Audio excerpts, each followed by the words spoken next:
Mga kaibigan, may good news para sa lahat. Kung gusto nyo nga makabasa ng mga balita tungkol sa Mindanao, wala nang iba kundi ang Mindanao Examiner newspaper. Mindanao ang sirkulasyon, Mindanao ang balita. Ang Mindanao Examiner sa Basilan, Sulu at Zamboanga. Gumawa na rin ito ng mga independent films at ABP, audiovisual presentation, at may photography at video services pa. Bisitahin po natin ang kanilang website sa MindanaoExaminer.com o tumawag sa 9925480. Marami pong salamat. Kaya natin to.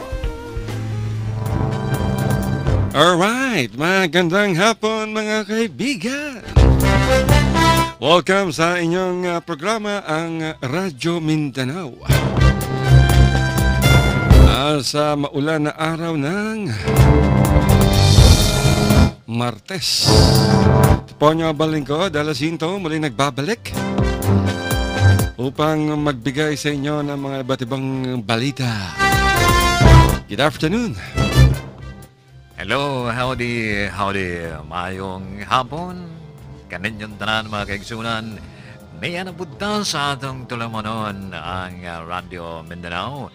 Inaot nga, nalangya punta sa maayong pangununa, sa maayong pag-isip, sa maayong lawas. Ay, katong mga tiguang-tiguang na taon, nanay edad-edaron. Now, bantay po ninyo ang inyong kining unsa ni ang inyong mga lawas diya kay lagi kining mga naanay edad-edaron. Tiguang-tiguang na gamay, front na sila sa mga depression ba. But anyway, kung unsa may ginabuhat nyo karon, kami mo sangpit kaninyong mayong hapon o paminaw kamo sa atong tulumanon kada hapon alas 2 santo daras 3 sa atong tulumanon kining Radyo Mindanao. Alright, daghang salamat sa imo, bye.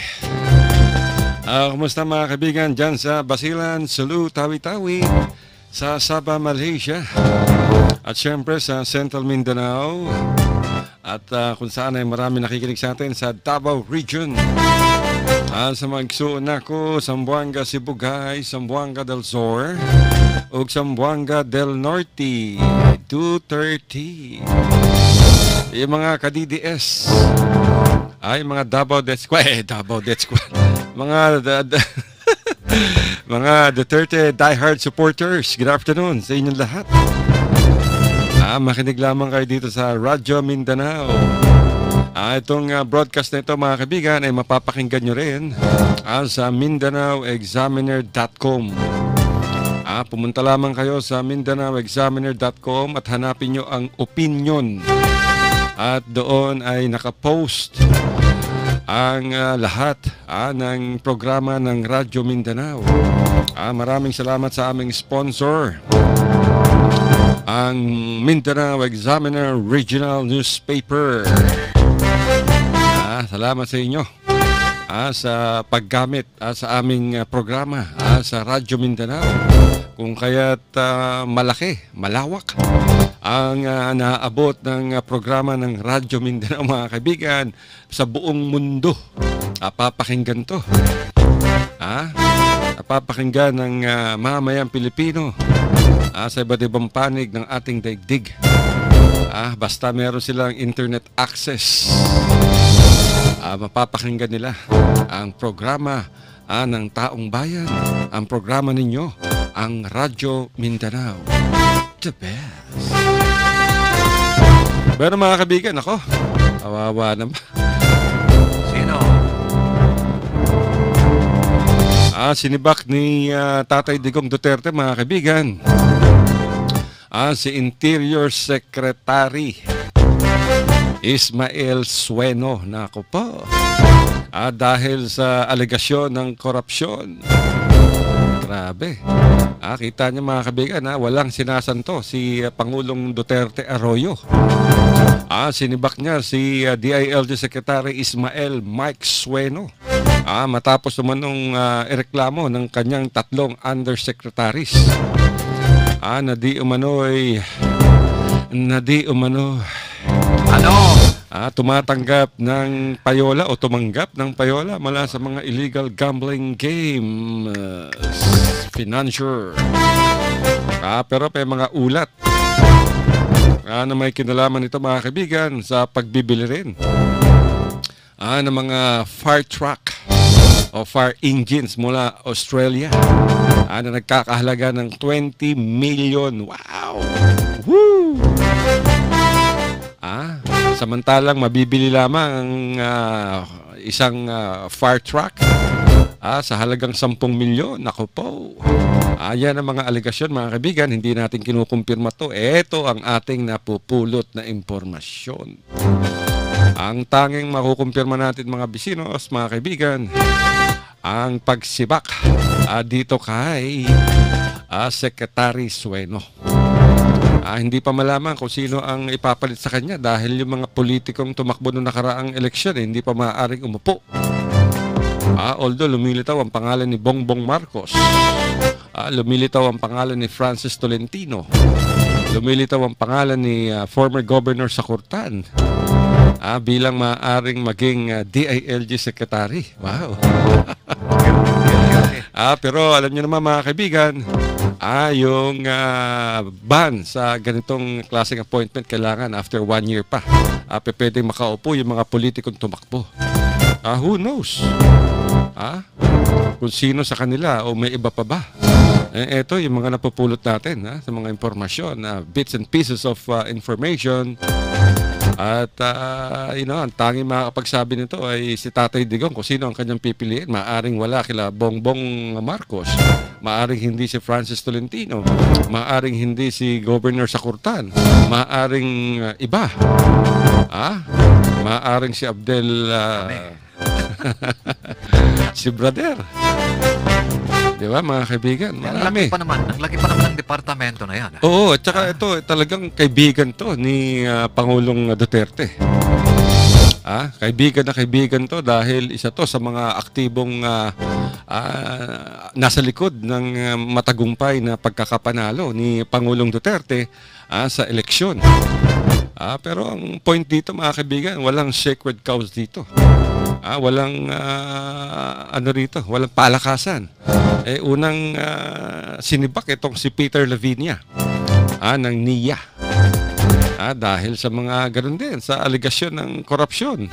Ngayon naman si Ismael Mike Sueno ng Department of the Interior and Local Government. So habang walang pinapangalanan si Pangulong Duterte na kapalit ng DILG Secretary, pwedeng yung mga undersecretary muna ang magpatakbo ng ahensya. O kaya ay mag-appoint muna si Tatay Digong ng officer in charge. Ako po, ito na nga ba sinasabi natin? Akala ninyo dahil kadikit ninyo si Tatay Digong within the family, naku, hindi pwede yan. Dalawa na ang nasibak sa mga taong pinakamalapit kay Pangulong Duterte. Kaya itong pagkakasibak mga kaibigan ay nalaman namin to kagabi. Hindi lang natin maidaan kagad dahil wala pa sa ating programa. Pero ito ay kumpirmado na. Nakakalungkot mga kaibigan. Dahil ang dahilan nito ay nawalan na ng tiwala. Yung tinatawag na the President has lost his trust and confidence dito kay DILG Secretary Mike Sueno. Ito ngayon ang inanunsyo. Actually, inanunsyo to kanina mga kaibigan, kaninang umaga ng Malacanang. Pero kagabi ay nagdesisyon na ang Pangulong Duterte na tanggalin na, dismiss etong si Secretary Sueno.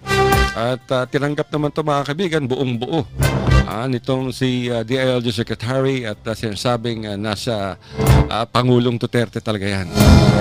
At nako, katulad ng sinabi natin mga kaibigan, nag-ugat ang kontrobersya sa hidwaan nitong si Sueno at sa kanyang tatlong undersecretary na sina Jan Castreciones ng Operations Division, si Jesus Hinlo ang Public Safety at si Emily Padilla. Siya yung tumatayong Legislative Liaison and Special Concerns. Sa ilalim to mga kaibigan ng Department of the Interior and Local Government. Grabe, matindi. At ito ay sinabi rin mga kaibigan ni Presidential Spokesman Ernesto Abella. Alam niyo ito si Ernesto Abella, napakagaling nitong taong to. Napaka-media friendly pa. Kung may sabit-sabit itong si Pangulong Duterte, agad na rumiresponde. Troubleshooter to si Presidential Spokesman Ernesto Abella. Napakagaling. Kaya saludo ko. Kung ganito ang inyong spokesperson, ako, walang magiging problema. Ganda mo ng boses, ano? Oo, parang ikaw, parang boses mo. Ayon naman kay Spokesman Abella, ang desisyon ni Pangulong Duterte ay magsisilbi sanang babala sa lahat ng mga opisyal ng pamahalaan dahil hindi umano papayagan ni Tatay Digong o kukonsintihin ang anumang questionable o illegal na hakbang sa sinumang miyembro ng gabinete. Kalungkot, ano? Itong si Sueno, mga kaibigan, naging instrumento to upang makumbinsing tumakbo itong si Tatay Digong. Yung nakarang eleksyon. Pero palagay ko, talaga namang tatakbo itong si Tatay Digong. Dahil kung hindi siya tatakbo talaga, hindi naman siya mag-iikot sa buong bansa during before election campaign upang i-advocate yung federalism. Strategy yan Kasi kung sinabi kagad ni Tatay Digong, tatakbo akong Pangulo, di naging subject siya ng mga black propaganda. Akala noon, ang subject ng black propaganda noon, itong si Mike, hindi si Sueno, hindi si Digong, kundi si Jojo Binay, ang vice-presidente. At si Mar Rojas. Sila nagbabanatan, pati si Grace po. Dahil sabi ni Tatay Digong, hindi ako tatakbo. Sige, banatan kayo dyan. Sinusulong ko yung federalism. Bandang huli, nag-press con pa si Tatay Digong sa Davao para sabihin, wala akong ambisyon na maging presidente, hindi ako tatakbo. Di nagkagulo lahat, hindi na tatakbo talaga. So balik na naman kila Binay, kila Rojas, kila Grace po, yung banatan. Pati kay Aquino, kay Pangulong Aquino. Pagdating sa home stretch, mga kaibigan, hanggang sa pag-file ng Certificate of Candidacy. Hindi nga nag-file si Tatay Digong. At tumayo yung iba. Afterwards, nag-substitution. Magsilbisa ng aral sa inyo yan. Ang galing-galing ng political strategy ni Tatay Digong Duterte.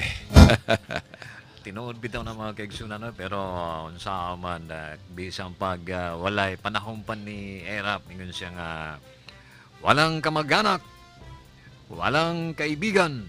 Mao na ang karon mga kaigsunan nga atong presidente, bisag yang mga kauban, bisag yang mga mga amigo sa una pa naagani sige ganin siyang naalanggani ko'y maamoy-amoy.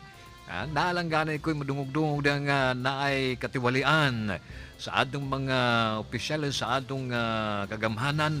Bantay mo kay palayason taday mo. So mauna mga kaigsunan, naigo dahil si primero katong iyang amigo gyapon sa kaning komisyon na ba chairman sa na kining katong si NIA. Tanaya mga kaigsunan, di ba? Peter Lavinia. Si Peter Lavinia. Magaling yan. Siya yung in charge sa social media campaign ni Tatay Digong. Mauna kaigsunan, di ba? Ang katiwalian gihapon mga kaigsunan. Unya ganini kaduha. Walay pili-pili, walang kamag-anak, walay kaibigan, walay amigo, walay amiga, basta nagkasala ka, mauna ang atong presidente, di ba? Na ay ngipon ba? Naingipon mga kaigsunan, matun pa nila. So, dako ba ng departamento sa DILG mga kaigsunan? Kala ko dako ngipon. Dako ang kapulisan, di ba, under na sa DILG. Ang, unsa pa ni, kanang mga pulis, ang mga LGUs, katong mga jail management, di ba? Under na sa DILG, pagkadaghan mga kaigsunan, ang dakunang departamento, pero nasimhot siya, naamoy-amoy, nadungog na atong presidente, hala sibak siya mga kaigsunan sa pwesto. Tama yan. Yan ang eleksyon na yan. Pero marami pa ring mga ano dyan, mga kaibigan, na dapat tignan. Marami pang sumasabit-sabit dyan. At timing lang yan, mga kaibigan. Damo. Damo bang mga, damo bang mga kaigsunan ang sabit niya kay wala lang kay balon sila nga unsay ilang di pang sulti diha, di ba?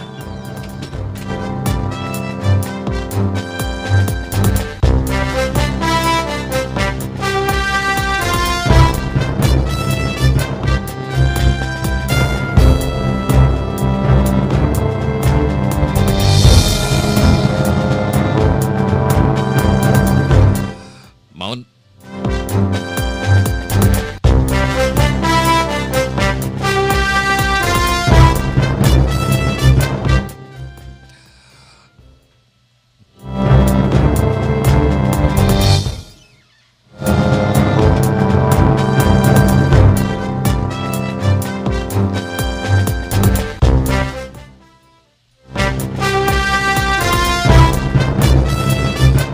may kaigsunan, mao na gingon nilang matod pa na erap sa unang walay kamag-anak, walay kaibigan.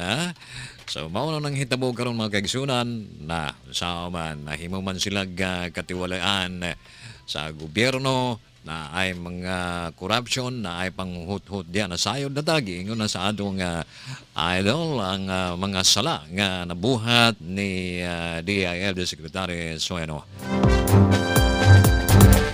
Dako ning departamento mga kaigsunan kining DILG. So mao kana mga kaigsunan no, and daghan pa naabay mga wala na magsaba-saba ang atong presidente, daghan pa mga kaigsunan ang kining mahibaw-an nato. Mao na ingon nila kanang presidente mga kaigsunan. Naabay ngipon ba may political will o nagkasala ka, ala sige bisag daghang batiko sa iya mga kaigsunan, apan sige lang gihapon siya. Sige lang gihapon nga giyang unsani. Sige lang gihapon nga ang iyang unsani pagka-presidente mga kaigsunan. Delikadong.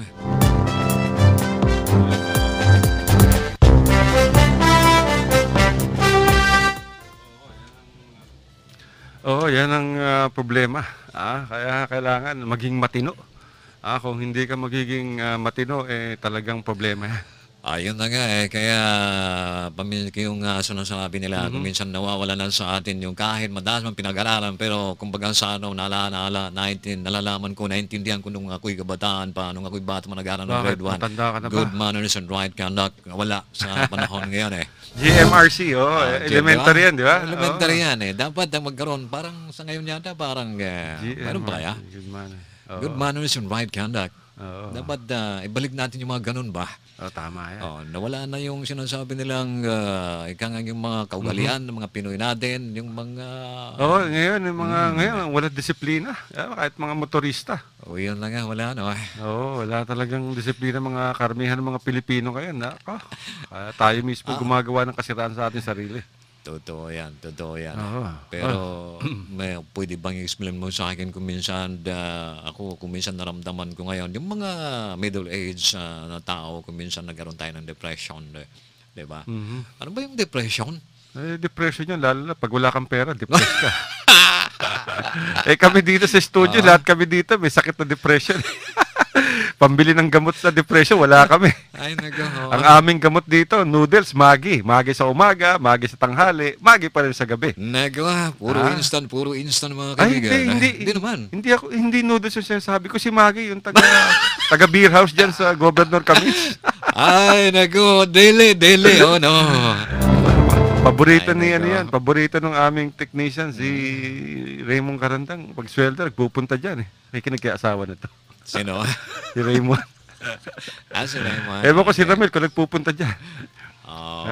Siguro, magandang pupunta siguro. Oh, anyway, nako, ang daming reklamo namin natatanggap mga kaibigan dahil dito sa Zamboanga City Electric Cooperative. Nako, kayo talagang taga Samselco. Maraming mga mga kaibigan, mga nagbabayad diyan sa mall, Southway o Gateway Mall. Southway. Nagbabayad sa Samselco. Inabot daw ng 3:30. Ayaw nang tanggapin yung mga bayad. Diyan sa City Mall, abutan din yung mga sumbong sa atin. Ang haba ng pila. Pagdating ng 3:00, ayaw nang tumanggap ng bayad. So, takbo naman sila sa Samselco, sa Putik. Pagdating naman doon, 4:00, ayaw na tumanggap ng bayad. Grabe itong mga Samselcong to, mga inutil talaga itong mga hinayupak na to. Dapat ang tanggap nito hanggang 5:00. Di ba? Hindi natin malaman. Katawagan natin ngayon, siguradong walang sasagot sa telepono. Hanapin mo yung PIO, siguradong nasa meeting, nasa travel. Naku po, kaya ang ginagawa ng Samselco mga kaibigan, baka style nila to Ito, sarili kong opinion to. Kaya nila kinut off yan upang hindi matanggap ang bayad para kinabukasan, meron ng interes. Di ba?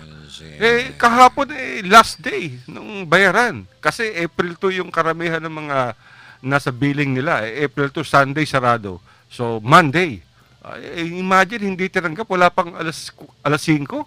Hanggang 3:30 lang daw ang sa mga malls. 3 o'clock. Korupsyon yan.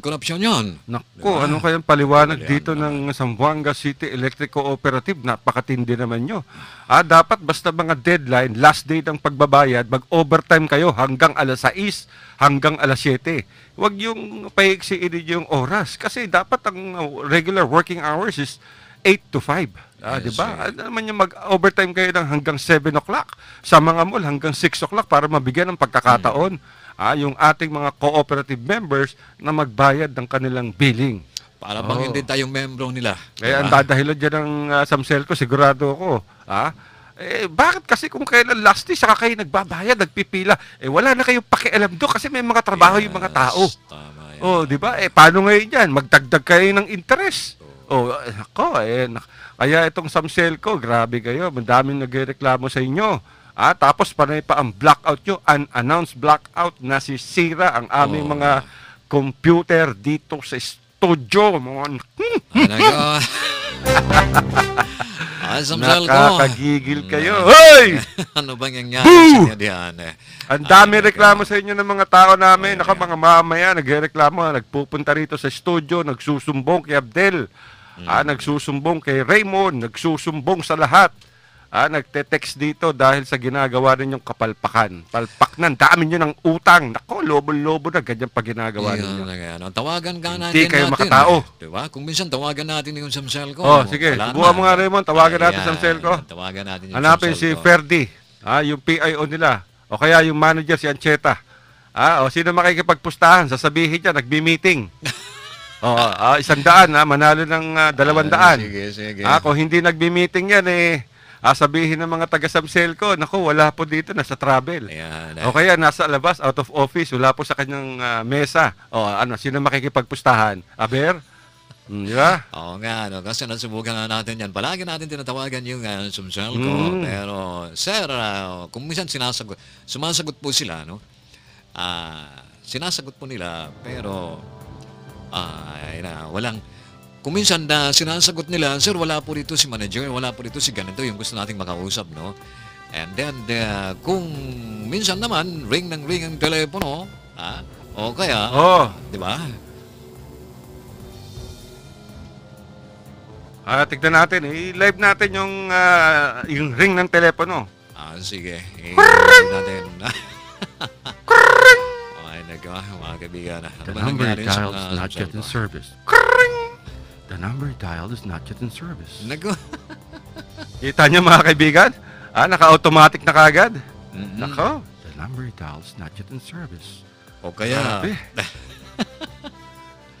Tignan natin. Yes.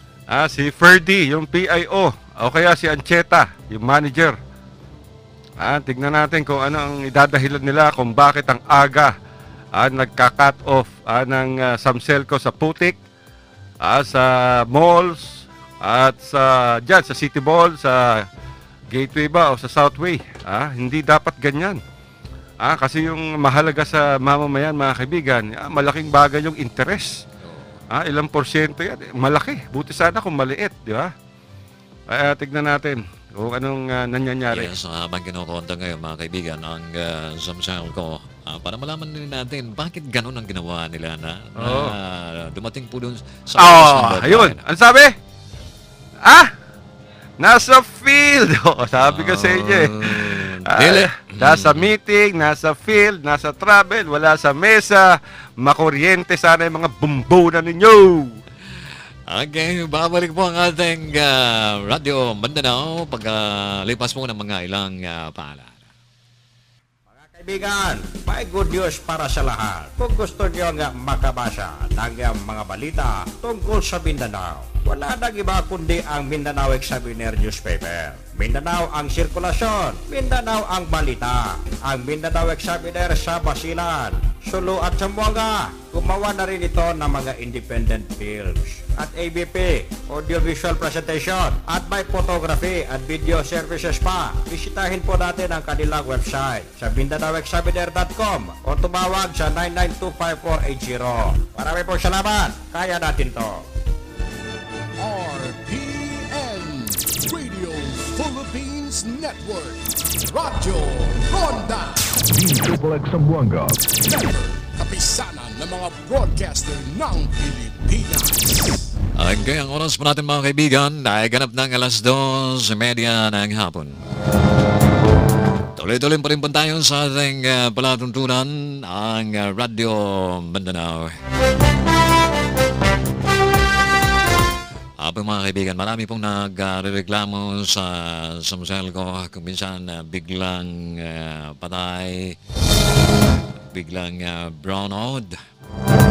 Pagkatapos bigla na naman magkaroon ng ilaw, ang lakas-lakas pa naman mga kaibigan. So nakakasira po ng mga appliances natin, ano po? Pagkatapos sa oras ng bayaran, bayaran na kunwari yung ating mga bills natin. Kung minsan ay araw na ito, sa araw na ito ay kailangan bayaran dahil pag kinabukasan, magkaroon ka naman ng charges. So, kung minsan, ganun ang nangyari sa atin, no? Kung mayroon din natin maiwasan na nagkaroon tayo ng busy tayo, may problema tayo, kinakapos tayo, din sa araw na yan kung saan puputulan ka na o kaya yung pagbayad mo ng kuryente ay medyo hindi na up to date kumbaga sa ano. So, pumunta ka doon para maiwasan mo yung may surcharge. Nangyari 4:00 pa lang, ayaw na nila, hindi ka na tanggapin. Dapat pag ganyan, ay pagbigyan nila ng pagkakataon yung mga consumers natin. Membro din yan. Kalimbawa, kung kayo'y magsasara ng 4:00, bigyan nyo ng isa pang oras 5:00. Kung magsasara kayo ng 5:00 hanggang 6:00, mga kaibigan, membro din yan. Yung mga consumers na tulad natin ay membro din ng samsal ko. So, kung wala kayo, wala rin kami. Kung wala kami, wala rin kayo diyan. Ay, na mga kaibigan. But anyway, magandang hapon po sa ating mga kababayan diyan sa samsel ko. Gusto rin sana namin malaman kung bakit ganoon ang nangyari sa reklamo ng ating mga kababayan. Ngunit nasa field daw ang dapat na sagutin yung mga tanong ng ating mga kababayan. Okay, balik po tayo doon sa kay pagkatanggal ni DILG Secretary Ismael Sueno sa pwesto. Nilinaw po yan ng Malacanang na mas malalim pang dahilan sa pagkatanggal ni DILG Secretary Ismael Sueno sa pwesto kasunod ng mga alegasyon ng corruption.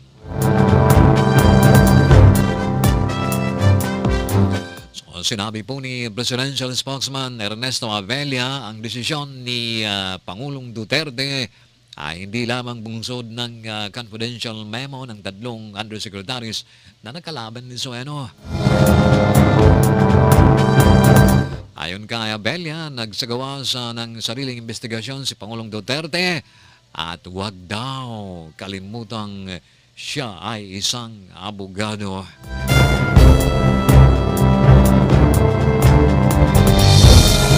Ay naku mga kaibigan, kaya mag-ingat po. May mga trabaho na tayo pagkatapos ay gagawa tayo ng hindi maganda, gagawa tayo ng katiwalian. Ako ba na may trabaho pero pa-absent-absent? Ako ba pa-late-late? Kaniadto pang may trabaho, halos maglumuhod.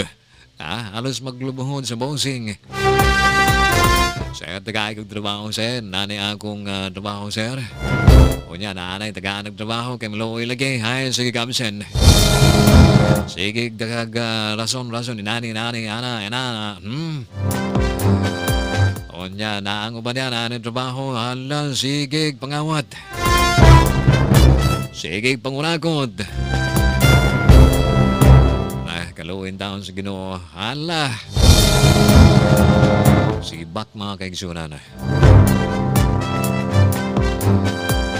Nabanggit pa ni Abella na sa unang bahagi ng cabinet meeting kagabi, tinanong ni Pangulong Duterte si Sueno kaugnay sa mga paratang, pero sa katapusan o sa closing remarks ng Pangulo nito ay inanunsyo ang desisyon na sa kabinete ng kalihim. Ay, gusto pa nga yatang mag-explain ang ating Secretary DIL Sueno. Sir, let me explain. Wala nang explain.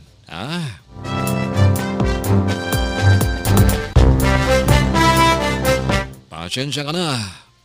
Pasensya ka na, Mike.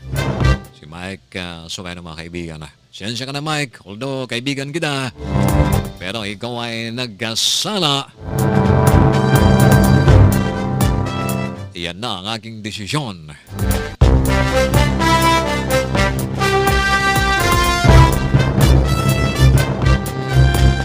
Kaya na nga sinasabi natin, nagkaroon pa daw ng konting sagutan o palitan ng pahayag sina Sueno at Pangulong Duterte, pero hindi naman nagkainitan. Hindi naman nagkainitan. Sorry, Mike. Sabi ng ating presidente. Goodbye, but I hate to say you go, sabi ng kanta.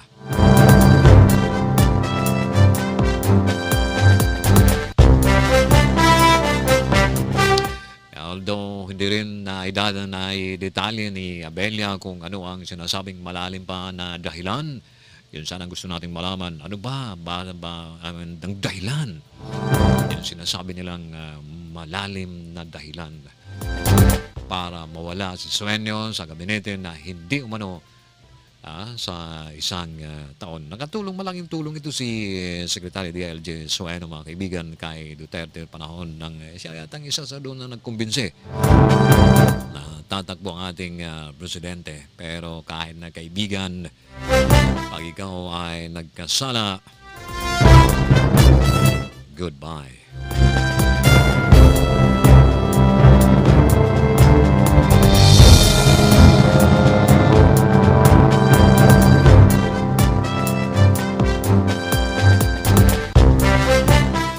Okay, mga kaibigan, at ano ba ito? Sa ating kwento-kwento, mga kaibigan, 4 daw na kambing patay sa Ilocos, winakwak ang tiyan nang di pa malamang dahilan. Di pa malamang nilalang. Sino kaya? Ano kaya? Siyempre, sa isip natin, winakwak ang tiyan.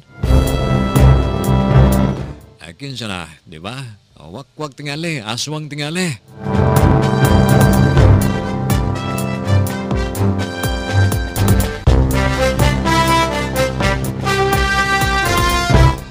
Dito din sa Lawag City, mga kaigsunan, patuloy na po na inimbestigahan ng mga otoridad ang pagbatay sa 4 na alagang kambing.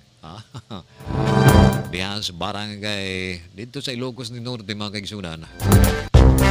Matod pa kay Barangay Chairman Jeffrey Gallegos, May mga butas na sinlaki ng piso sa katawan ng mga kambing at wakwak ang tiyan ng mga ito.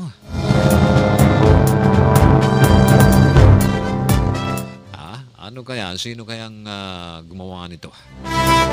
Aswang ba? O ano ba? O mga drug addict ba? O kaya yung mga mabangis na aso? O kaya naman ay tao lamang ang may gawa sa pagpatay ng mga alagang kambing? Baka naman tao lang naman siguro yan, di ba? Pero minanmanan po nila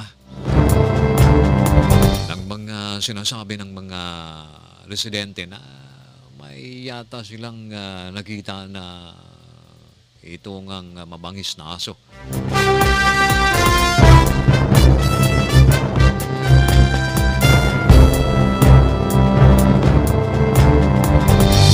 Aking mga kaibigan, ang oras pa natin ay ganap ng 20 sandali, makalagpas ang alas o bago sasapit ang alas 3 ng hapon. Dito pa rin mga kaibigan sa ating palatuntunan ang Radio Mindanao. Sana magkaroon na po tayo ng kapayapaan mga kaibigan dahil nagsisuko na po yung mga ibang membro ng New People's Army or NPA. Sa Ifugao po, 10 po ang sumuko na mga NPA member. At sa Agusan del Sur, isang commander po ng NPA ang sumuko rin sa militar.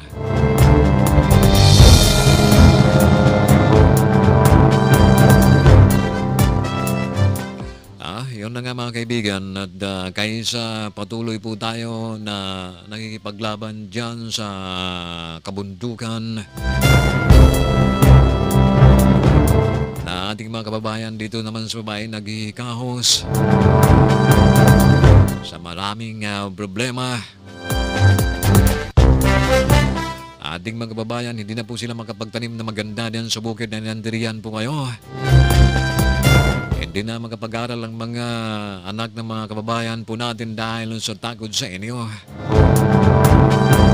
Kayo rin mismo, yung mga kamag-anak ninyo, mga asawa at anak ninyo, makapag-aral ba yan na mabuti? Na nakikipaglaban kayo sa ating pamalaan. Alisin na po natin yung ideolohiya natin. Ano kaya mangyari kung ang inyong ideolohiya pinaglalaban na itong palitan natin ang demokrasya into communism? Ay sigurado ayaw po ng mamayan yung sinasabi ninyong communism. Sinasabi ninyong pantay-pantay tayong lahat. Ay hindi po yan mangyari mga kaibigan. Kaya hindi ba kayo nakukonsensya? Ang mabuti pa mga kaibigan ay sumuko na po tayo sa ating pamahalaan. At magbagong buhay, pag kayo ay sumuko, mayroong mga bigay sa inyo ng ating pamahalaan upang mag-umpisa ng panibagong buhay. Sa mga NPA member, sa mga MNLF at sa MILF,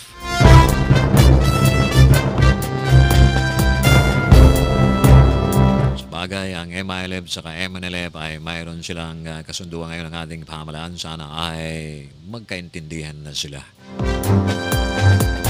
Pag ikaw ay rebelde, ikaw ay bibigyan na po ng amnestiya.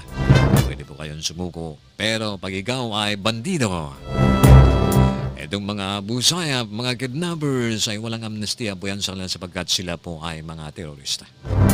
Sila po ay naghasik ng lagim sa ating bayan, sa ating bansa.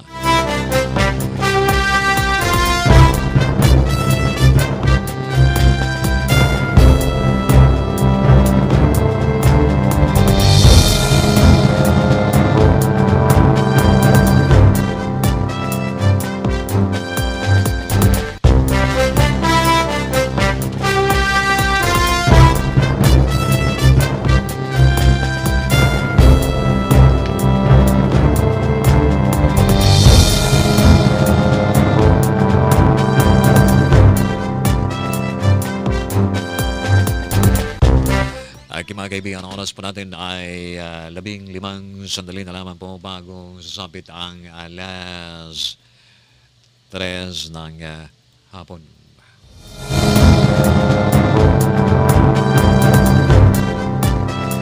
Kayo pa rin ay nakikinig sa ating palatuntunan ang Radio Mindanao.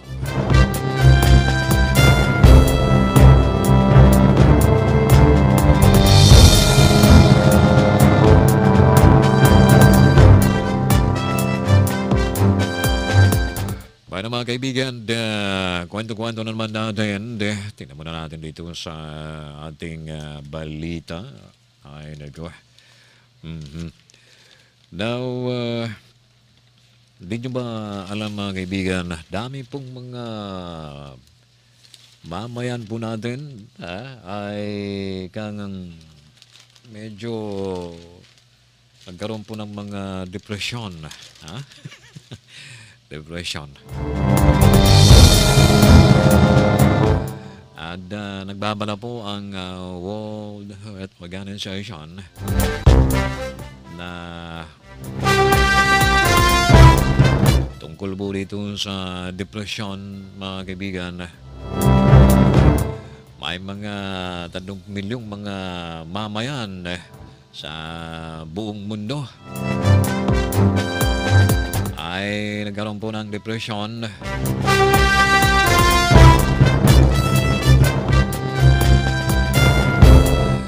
Okay, sandali lang po mga kaibigan. Talagang hindi ko na matiis yung... ay nako, sige, sandali lang.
Salamat. Para mga kaibigan, yun sinasabi natin kanina, mga Pinoy po, mga karamihan po sa mga tao po ay nagkaroon po ng depression.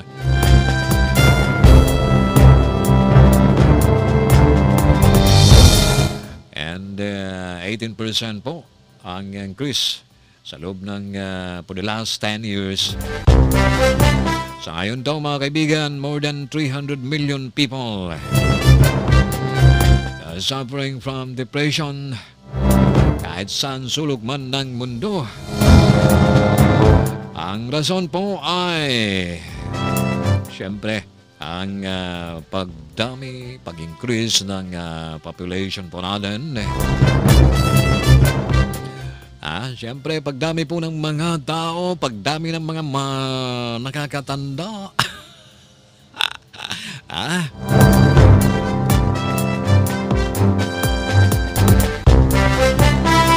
Alam niyo mga kaibigan, itong depression, pala ito ay nangyayari or naganap sa mga taong medyo may kaedaran na, no? Pero sa mga kabataan pa natin ay medyo hindi yata uso yung sa kanila yung depression. Basta makakain lang sila. Basta makapaglaro lang sila. Nandyan si nanay, nandyan si tatay. Ay okay, alright na. Pero si nanay, si tatay, kung minsan nagkaroon po ng depression. Siyempre mga kaibigan, and sabi po ng isang doktor, ang sakit na yan ay sa loob at magiging severe, magiging grabe po yan at nakakapekto sa lahat ng bagay. Alam niyo mga kaibigan, yung taong mayroong depression ay hindi makapagtrabaho ng maganda. Hindi makapag-aral ng mabuti. At hindi nila makop up yung pang-araw-araw nilang gawain. At kung minsan pag ikaw ay nagiging depressed, parang wala kang gustong pumasok sa trabaho, laging absent.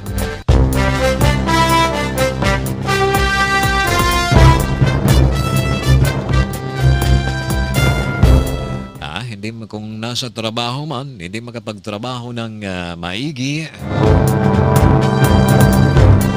At syempre, pag ang tao ay depressed,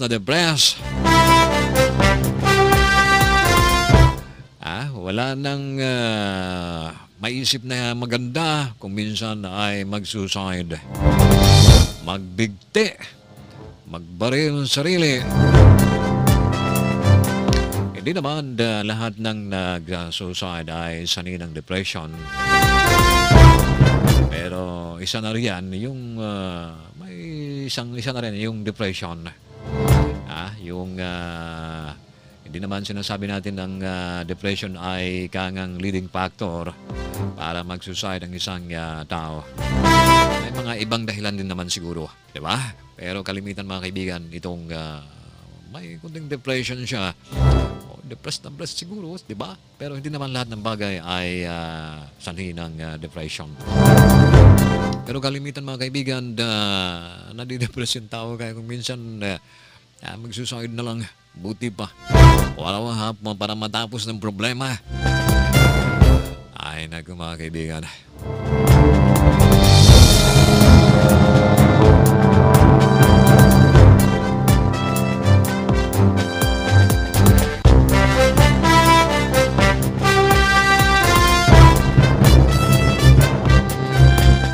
Iba naman, may depression pero dahil malakas ang loob, hayaan mong depression na yan. Hayaan mong problema na yan. Ang problema na yan ay hayaan mo siyang mag-solve sa problema na yan.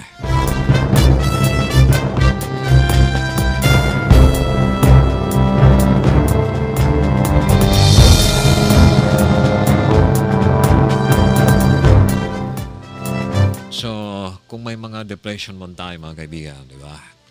Hanap tayo ng kaibigan natin. May mga problema tayo. Maghanap tayo ng mga kaibigan natin. Na pwedeng makausap natin. Hindi yung kaibigan natin na magproblema ka nga, mas magkwento rin ng kanyang problema na pareho kayong may problema. At pumunta kayo sa mga lugar na medyo mahangin. Mag-relax, kasama ninyo yung mga pamilya.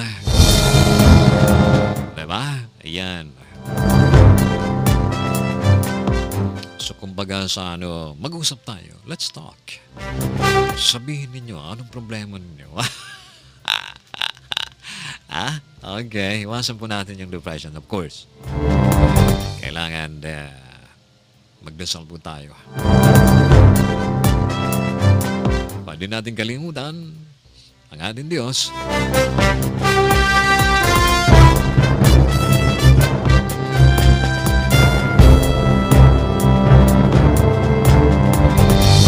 Ay mga kaibigan, medyo kinakapos na po tayo ng oras. So iwasan po natin ang problema. Iwasan po natin ang depression. Dahil pag yan ay pumasok sa ating katawan, pumasok sa ating puso, sa ating isipan, magagay. O na usay, mabuang tado. Bueno mga kaibigan, kami po'y magpapaalam na. Naway nabigyan po namin kayo ng informasyon, mga paalaala, etc. Babalik po kami bukas. And of course, alam po ng ating anchorman si Alcindo, ang ating idol. Namimiss natin siya, no? Tagal din natin siya hindi narinig dahil mayroon po siyang importante na si Kaso doon sa Maimbong Sulu, kaating lang po niya kahapon. At syempre, sa alam po ng ating station manager na si Philip, of course, dito sa kasama natin ng technical director natin sa hapong ito, si Raymond. Of course, naman yan sa transmitter side. Ito po yung lingkod, si Abdul Dizon, ang sabing maraming salamat and may God bless us always. We love you. Bye-bye and take care.